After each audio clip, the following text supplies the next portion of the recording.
All right, now that the cucumbers are in the oven, we're going to move our saute pan that we melted the butter, and we're going to use this again at the very end where we boil cream in it.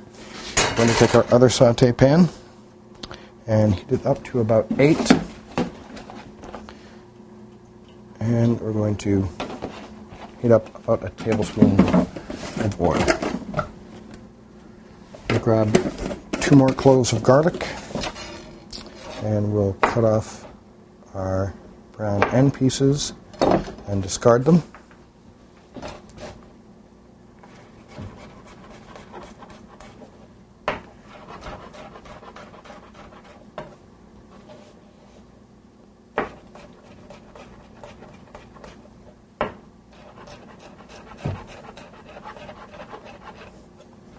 All right, once we've cut the 2, we'll give them 1 more cut. Make sure there are no big pieces. We'll move our oil around to make sure that it's covering the entire bottom, and we'll saute the garlic.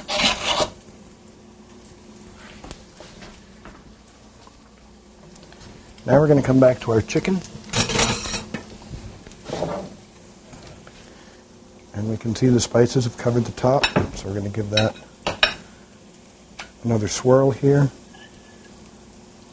Make sure it's all nice and blended up. And also making sure that we have a lot of this ginger up here on the top. And we're going to drop this into our pan and saute.